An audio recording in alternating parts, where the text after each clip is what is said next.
Hello, friends. This is Doug Scheibel, and welcome to the Premature Bible Institute.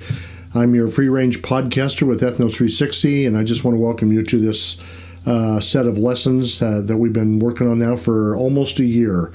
It's been pretty neat to be able to do a lesson each week, starting at the beginning, well, actually before the beginning, and we're now getting close to finishing up the Old Testament. We're not very far away, and we'll be getting that here before too long. And I just want to thank you so much for joining me through all these things. I hope that through all of these lessons, we'll learn more and more about who God really is, his nature and character. We'll learn more about who mankind really is, their nature and character, and God's provision of a promised Redeemer, a deliverer who would take care of the sin issue that happened way back in Genesis 3:15.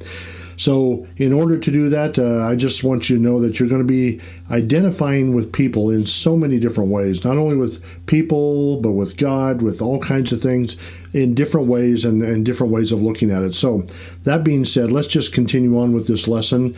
I've been kind of, this lesson that you're hearing will probably be the first one in the new year, but I'm recording it probably about mid-December of 2018. So coming up on the Christmas season before too long, and by the time you get to be watching this or listening to it, it'll be over.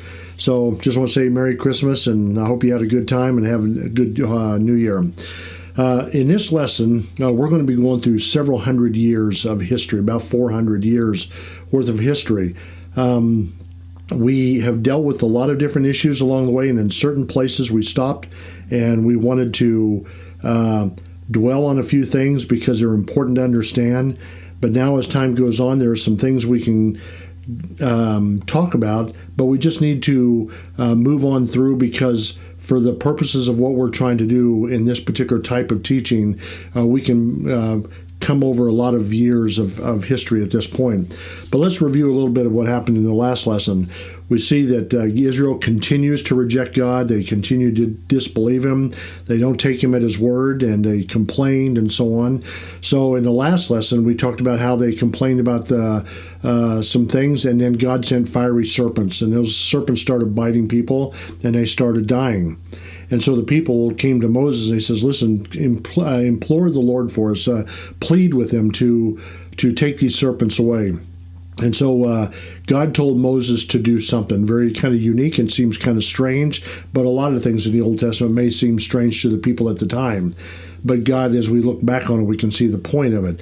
So God told Moses to construct a bronze serpent, make his bronze serpent, and set it on a pole. And he said that if people looked at that serpent after they've been bitten, they'll live. Now, they won't die.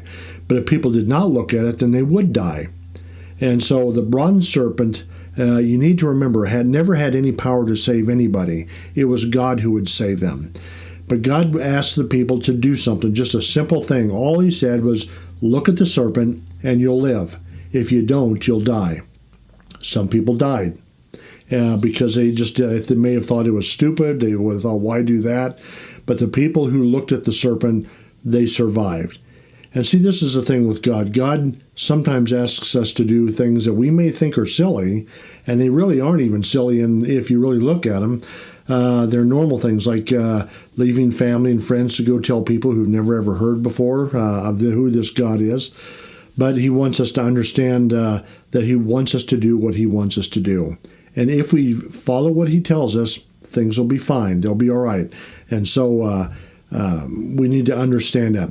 So now we've done this. We've had this thing where the serpent was. They had to look at it, and some of the people survived. But now Israel is getting ready. This is right before they're getting ready to go into the land of Canaan, the promised land, the land that God had promised to Abraham and Isaac and Jacob. And so God prepares them to enter into Canaan. And all the people who had disobeyed God 40 years earlier, God said none of them from 20 years old on up would not be able to enter into the promised land. They had died earlier, and they were just about to all die because everybody would die before that was 20 years old and upward at that time. They would all die, and so they wouldn't be able to enter into the promised land. So anybody that was just born, or anybody that was born after that point, up to their 20th or 19th birthday, they would get to go into the promised land. And so God was making that promise. So what is God saying here? God is saying he kept his word. All that he said that would happen way back 40 years earlier is now getting ready to come to pass. The only two that could come in that were survivors of that thing were Joshua and Caleb. Remember, they were the two spies that went into the land and with the other 10 spies to spy it out and see what the land was like. And they all came back with this glowing report of what it was like. But 10 of them said, man, there's giants in the land. We don't want to go in there. We're just like grasshoppers in their sight. Joshua and Caleb says, no problem. Let's take them out. We'll got it. God's with us. What difference does that make, what they look like? And so as a result of that, they caused the people of Israel to almost want to stone Joshua and Caleb and Moses. And God really he let them know that he was serious about what was going on. And so he made this promise that none of them would enter in. So God kept his word, and only Joshua and Caleb were now going to enter into the promised land. The oldest person to enter the promised land besides Joshua and Caleb would be 60 years old. That's the oldest anybody would be that could enter into that promised land. So they're getting ready to go in. And remember, God told Moses he couldn't go into the land because of his disobedience to him when God told him to speak to the rock and water would come out, and Moses struck the rock twice. As a result, water came out, but there was a cost to it. Moses couldn't go and enter into the land. So God decided to choose Joshua. And Joshua, one of those two, Joshua and Caleb, God chose Joshua to take Moses' place and bring the Israelites into the promised land. So God kept his word with the Israelites, and he will keep his word with Moses. Okay? So God doesn't show favoritism. It doesn't make any difference whether you're a king or whether you're a pauper or a homeless person. It doesn't make any difference. God treats everyone the same. People either need to believe him or they don't. And our job is to get a message to them so that they can believe him. So God doesn't show favoritism. Joshua believed God and was faithful to do that all God wanted him to do. As a result, God says, okay, Joshua, I want you to lead the people into the promised land. And so let's read this in Numbers chapter 27, verses 18 through 23. And the Lord said to Moses, take Joshua the son of Nun with you, a man in whom is the Spirit, and lay your hand on him. Set him before Eleazar the priest and before all the congregation, and inaugurate him in their sight. And you shall give some of your authority to him, that all the congregation of the children of Israel may be obedient. He shall stand before Eleazar the priest, who shall inquire before the Lord for him by the judgment of the Urim. And that's part of the ceremonial clothing that the high priest would wear. And at his word they shall go out, and at his word they shall come in, he and all the children of Israel with him, all the congregation. So Moses did as the Lord commanded him. He took Joshua and set him before Eleazar the priest and before all the congregation. And he laid his hands on him and inaugurated him, just as the Lord had commanded by the hand of Moses. So now this thing is all done in front of everybody. Everybody knows what's going on. And so Moses lays hands and blesses Joshua and places that authority upon him now as to be the leader of the Israelites as they go into the promised land. So that's what they were going to do. Now remember, Joshua believed God when he went out and spied out the land of Canaan. He showed himself to be faithful throughout the whole 40 years that they were out there in the wilderness. He never turned his back on God, never turned his back on Moses. He was a faithful man.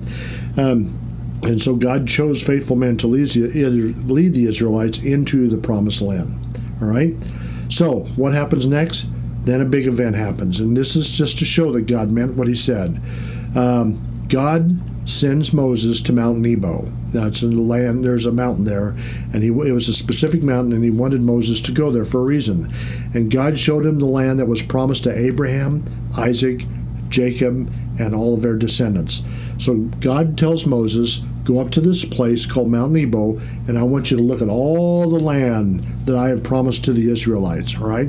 So in Deuteronomy 34, verses 1 through 5, it says this, Then Moses went up from the plains of Moab to Mount Nebo, to the top of Pisgah, which is across from Jericho.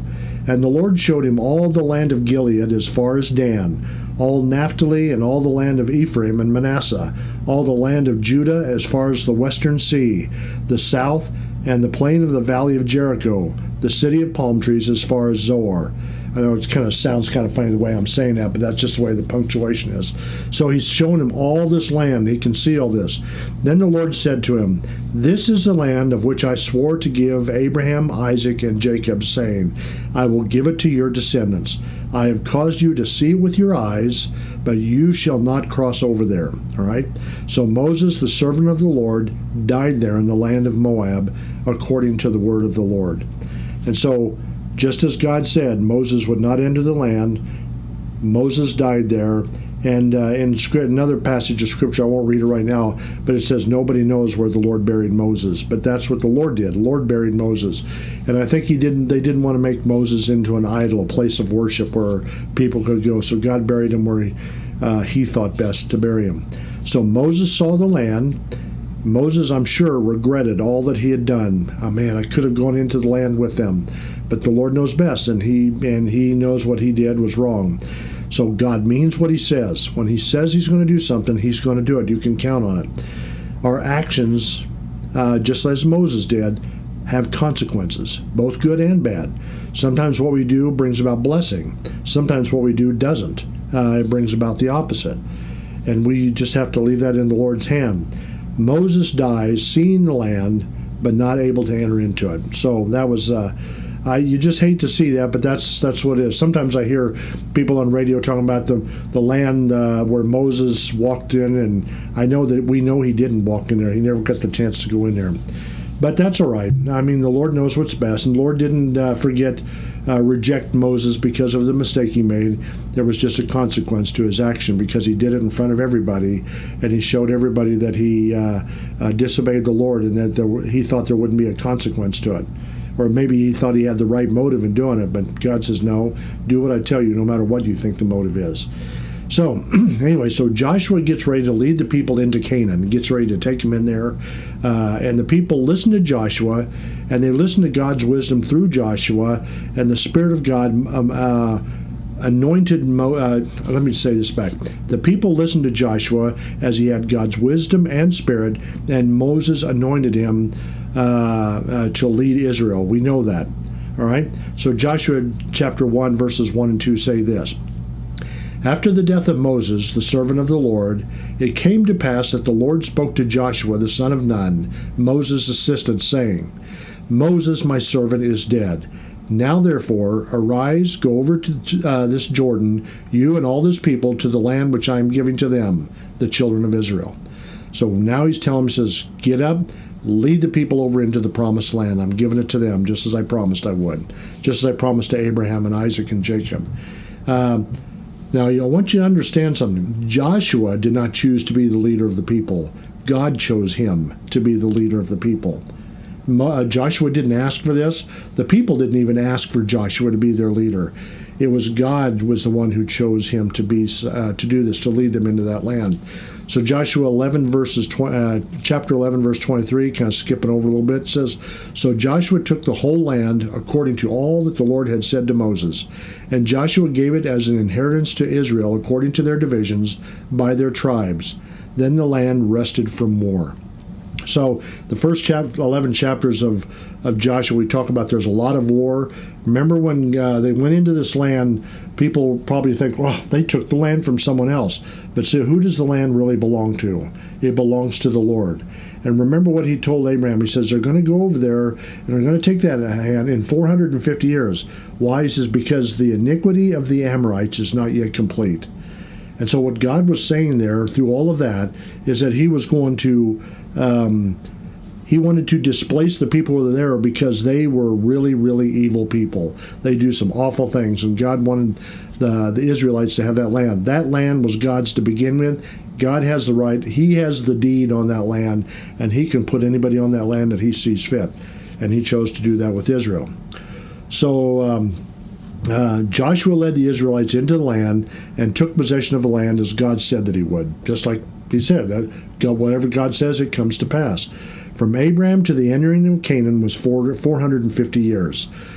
Joshua had obeyed all that God had told him to do, and he led the Israelites into relative peace in the land. So the time came when everybody was there in their own place. So now we're talking a lot about years again. It's time for Joshua to pass on to die. And so before he dies, he gathers all the Israelites together to encourage and to warn the people. And so here's what he said, Joshua 23, verses 14 through 16. Behold, this day I am going the way of all the earth. That is a euphemism where we would say he's passing on, or he passed away. So I'm going the way of all the earth. What he's saying is, I'm going to die. That's a euphemism for that. This day I'm going the way of all the earth. And you know in all your hearts and in all your souls that not one thing has failed of all the good things which the Lord your God spoke concerning you. All have come to pass for you. Not one word of them has failed. Therefore, it shall come to pass that as all the good things have come upon you, which the Lord your God promised you, so the Lord will bring upon you all harmful things until he has destroyed you from this good land which the Lord your God has given you. When you have transgressed the covenant of the Lord your God, which he commanded you, and have gone and served other gods and bowed down to them, then the anger of the Lord will burn against you, and you shall perish quickly from the good land which he has given you. So what Joshua is doing is giving a warning and an encouragement. He says, look, he says, just look at all that God has done for you. Has anything not been fulfilled that he promised would happen? No, it's all taken place just as he said. But remember this. If you choose to go the other way, remember that promise that we made back on Mount Sinai. If you do what I tell you, I'll bless you. If you don't, I'll curse you. So if you decide to turn against the Lord, he's going to destroy you, not completely, but he's going to remove you from this land and give it to other people. All right? So what do you think Israel did? They heard this exhortation from Joshua. Do you think they listened to what Joshua had to say? Well, let's see. Judges chapter 2, verses 7 through 13. So we're going forward. Now Joshua's died, he's passed away, and so it says this in Judges chapter 2, verses 7 through 13. So the people served the Lord all the days of Joshua and all the days of the elders who outlived Joshua, who had seen all the great works of the Lord which he had done for Israel. So all the people who had seen all the things that had taken place in the wilderness and coming into Canaan, all those people now are there. During that time when all those people were still alive, the people served God. Nephthah says this in verse 8. Now Joshua the son of Nun, the servant of the Lord, died when he was 110 years old. And they buried him within the border of his inheritance at Timnath Heres, in the mountains of Ephraim, on the north side of Mount Gash. When all that generation had been gathered to their fathers, in other words, they'd all died, another generation arose after them who did not know the Lord. Okay? These people had not seen all the evidences of the Lord, who did not know the Lord, nor the work which he had done for Israel. Then the children of Israel did evil in the sight of the Lord and served the Baals. And those are gods of different types. And they forsook the Lord God of their fathers, who had brought them out of the land of Egypt. And they followed other gods from among the gods of the people who were all around them. And they bowed down to them, and they provoked the Lord to anger. They forsook the Lord and served Baal and the Ashtaroths. Those are some idols and gods that people were worshiping. So all it took was one generation after all living memory of everything that had happened. And when we talk about living memory, those are people who were eyewitnesses of the time in the wilderness or the time when they were in Canaan and saw the Lord give them all the land. When all of those people had passed away, it says a new generation came up that had not seen those things. They just threw it all away. And I think we see that even in today. I mean, I know even in our generation, we've seen a lot of things that have happened in ours after World War II and so on, and we're just sowing things away. Well, it doesn't take long. It only takes one generation to do that. Look at it. Remember with Adam and Eve? Their first child was a murderer. Their second child, the victim. One generation is all it takes. So it didn't take long, did it? It didn't take long for them to turn their back on God. The lie that Satan told in the beginning to Eve is the same lie he has always told. Did God really say this? Did God really say, you shall not eat of every tree of the garden? So his whole thing is to get you to doubt God. That's his whole point. As we said before, Satan doesn't care what you believe as long as you don't believe the Lord or believe in him. Okay? If you don't believe that he exists, there's no reason that you wouldn't believe what he has to say. But to believe that a God exists and then not believe what he's telling you, what's the point of that? Why would he be a God? I mean, it doesn't even make sense. It's the same result. It always has the same result. Mankind always looking to themselves for all the answers. Man lifts himself up in his own wisdom, which is not wise at all. We have a God who knows everything there is to know and is good and gracious and kind, but he's also just, and he doesn't respect people. He's no respecter of persons, which means he doesn't show favorites. That's what he's like. Because the Israelites would not believe God, he would send them to different countries to battle them and bring them in and bring the Israelites into bondage so that they would call to him for help. So you're going to start seeing here, and we're going to talk about this here in just a second, that after Joshua died and these people would happen, there was a period of time, what they called the period of the judges. And we'll talk about that in just a second. But that's what would happen. People would turn their back on God. Other nations would come and put them in captivity or bondage or servitude of some sort, and then they'd call on the Lord, and the Lord would deliver them, and so on. But here's how he did it. Judges chapter 2, verses 14 and 15, it says this, "And the anger of the Lord was hot against Israel, so he delivered them into the hands of plunderers who despoiled them. And he sold them into the hands of their enemies all around, so that they could no longer stand before their enemies. Wherever they went out, the hand of the Lord was against them for calamity, as the Lord had said, and as the Lord had sworn to them. And they were greatly distressed." So God wasn't, what Joshua told them was happening just as he said. You do what the Lord tells you, he'll bless you. He'll just keep on blessing you. But if you turn your back on him, you're going to pay for it. It's going to cost you. There's going to be consequences. So God cared enough for the Israelites to do whatever it took to get them to listen to him. He knew that if he just said something, they weren't going to listen to him. So what he had to do is bring them into such hardship that the only place they could turn to was him. And then he would deliver them. God doesn't punish people, punish his children because he doesn't care. He disciplines them because they're his kids, because he does care. So Proverbs chapter 3, verses 11 and 12 says this, "My son, do not despise the Lord's discipline or be weary of his reproof. For the Lord reproves him whom he loves, as a father the son in whom he delights." In other words, he gives his kids spankings, what it boils down to. He kind of takes the rod to them and says, listen, you're going to have to straighten up here and come back in the line. This is for your benefit. I'm not doing this because it benefits me. I'm doing this to benefit you.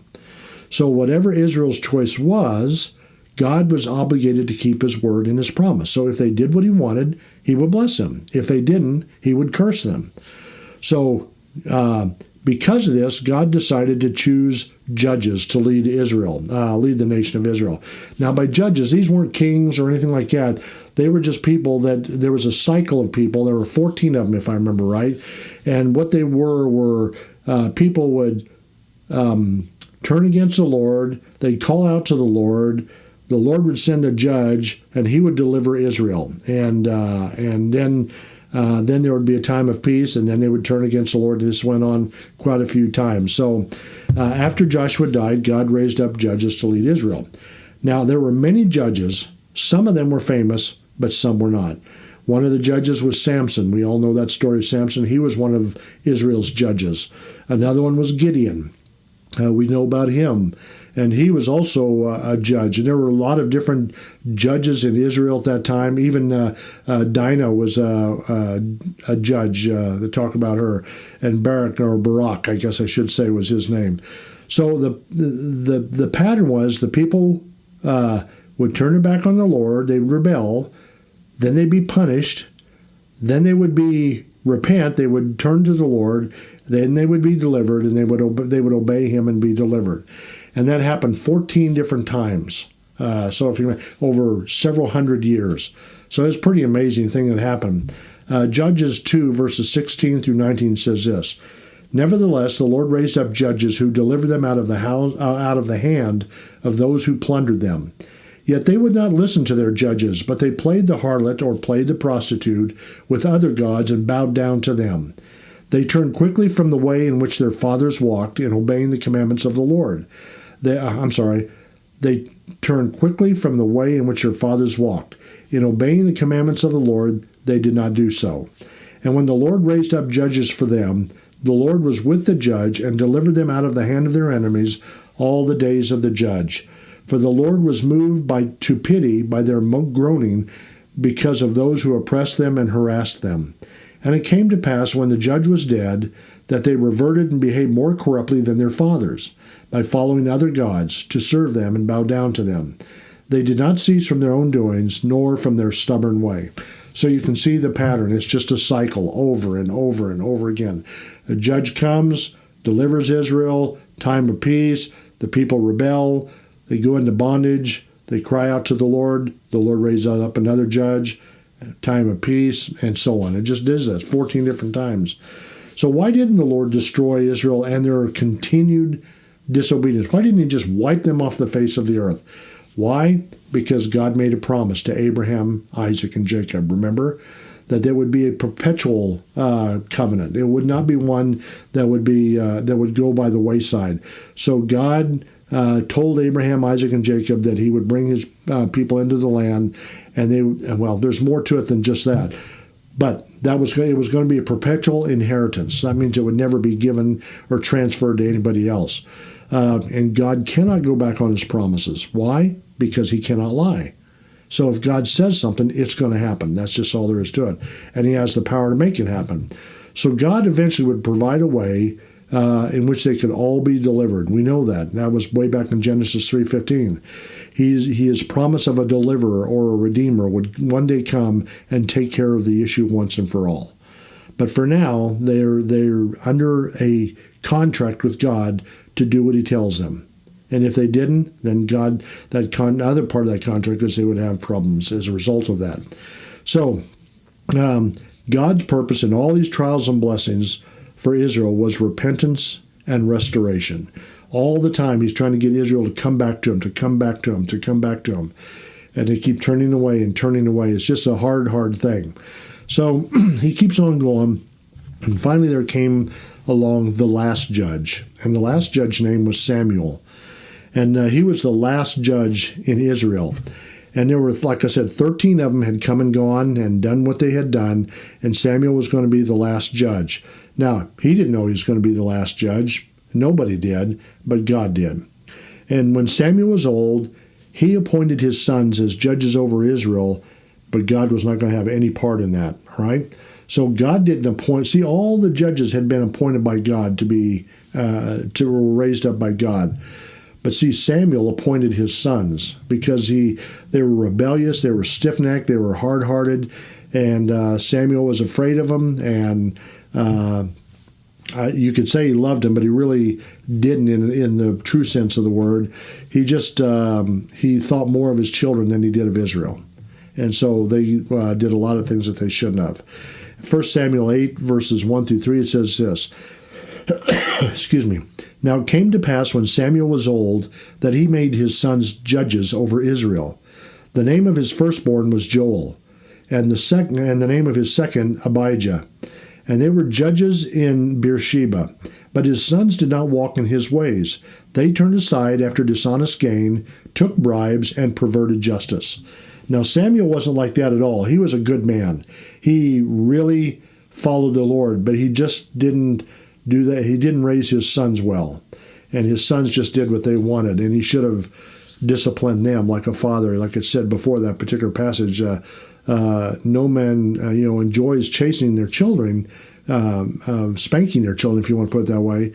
But the purpose for doing that is so that people will follow him. You're doing it for their benefit, to keep them from hurting themselves.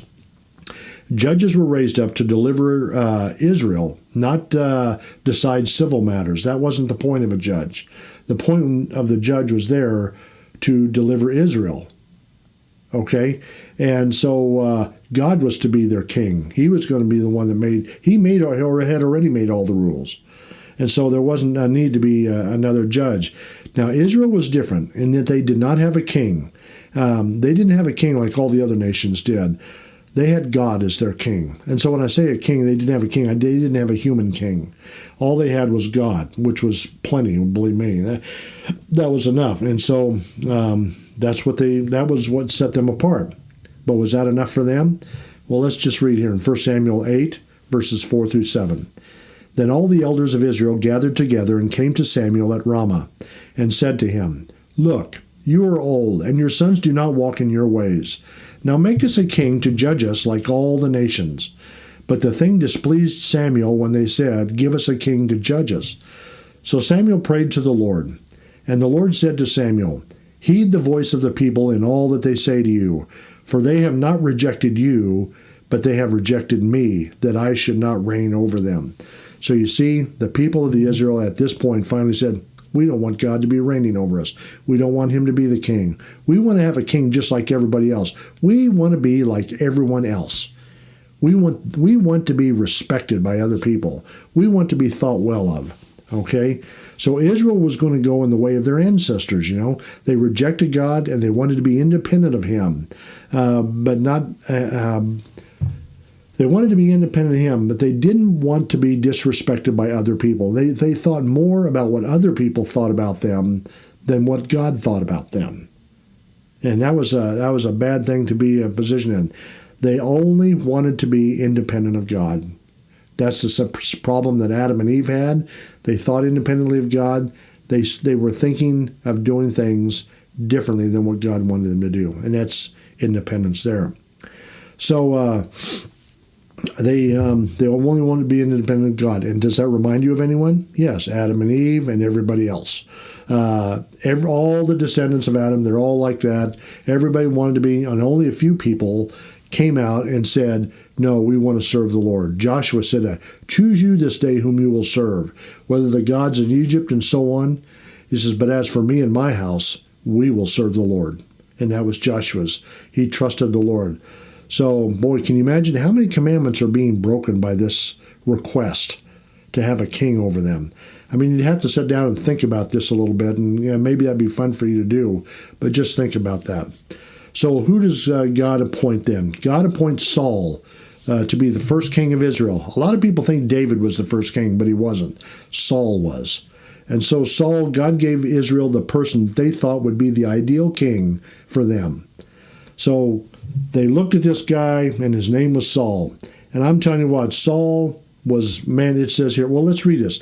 1 Samuel 9, verse 2. And he had a choice and a handsome son whose name was Saul. And there was there was not a more handsome person than he among the children of Israel. For his shoulders upward, he was taller than any of the people. So this guy was a big guy. He was the Chris Hemsworth of Israel. He was Captain America, Chris Evans. All those guys that really look good and they're buff and they look good and man, they're just really handsome guys and stuff like that. That's what they wanted. They wanted a face that pleased them, but they didn't want the Lord because they couldn't see his face. And so that was one thing. So Saul was was the first king of many kings who ruled over Israel. 1 Samuel verse 11, verses 14 and 15 says this. Then Samuel said to the people, Come, let us go to Gilgal and renew the kingdom there. So all the people went to Gilgal, and there they made Saul king before the Lord in Gilgal. There they made sacrifices of peace offerings before the Lord, and there Saul and all the men of Israel rejoiced greatly. So everybody is tickled to death. They're happy. They couldn't be any happier. The only person that probably wasn't was Samuel, and then also God, because they were rejecting him. And that's not what he wanted. They got a king just like everybody else got, all right? And all they had to do was reject the king. They got a king like everybody else, and all they had to do was reject the king of the universe, the one who owns everything. And so that was a high price to pay just to have a man rule over you who was also flawed, just like they were. What a trade-off. Even though God could have destroyed them for their unfaithfulness, he still remembered his promise to Abraham.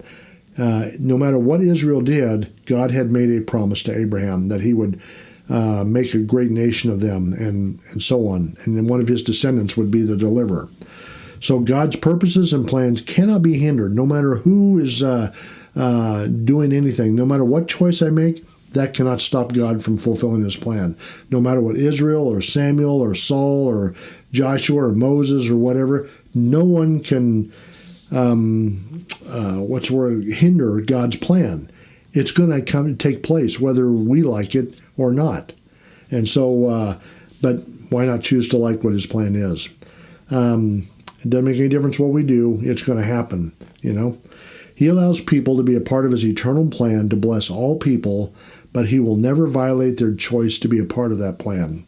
Okay? So if God wants people to be a part of that plan, that means they need to know what the plan is, and that's our job, is to go and tell them. So this lesson that we just done, has covered a period of about 400 years now. So there's a lot that's been going on. We're jumping over a lot of things in order to get here, but this is where we're at. This lesson covers a period of about 400 years.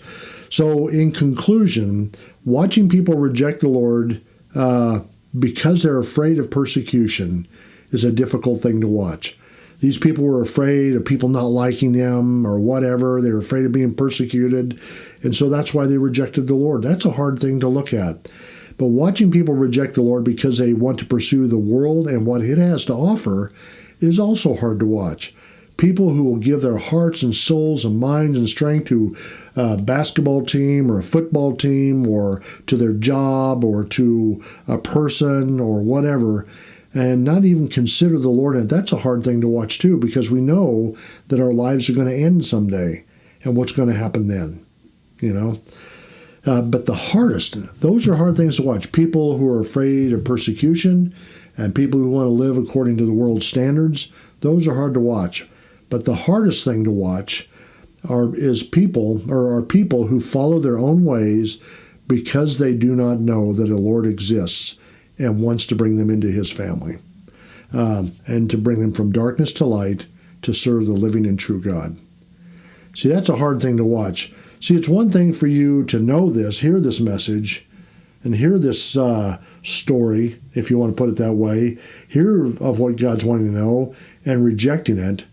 It's another thing to hear it and not understand it, but it's another thing not to hear it at all, not to even have any concept that this story and this God and this Redeemer, Deliverer that he promised would come is even going to come. They don't know about it. So that's why we do what we do. We're trying to tell people about this message. So that being said, I just want to say again, thank you guys for being a part of this course here, if you want to put it that way, these lessons. And the purpose of it is so that we can have a better understanding of who God really is, that he is who he says he is. Excuse me. We need to be faithful to him. We need to learn and understand what's important to him. And so if I could say anything to you, this is find out what's important to him and then make that important to you. So, and that being said, just want to thank you for being here. Remember, if you know anybody that wants to listen to these or you think they would like to, just tag a friend and have them get on their favorite podcast app and look for the Premature Bible Institute. And they'll find all my podcasts that I've done up to this point. And if they want to watch a video, I've got them on YouTube also. So you can go to YouTube and just look up my name, Doug Scheibel, D-O-U-G, and then there's a space, and Scheibel, S-C-H-A-I-B-L-E. And if they get on either one of those, please have them subscribe to both of those, and let's just keep this thing going. Thank you all this week for listening in. Appreciate you guys so much. Bye.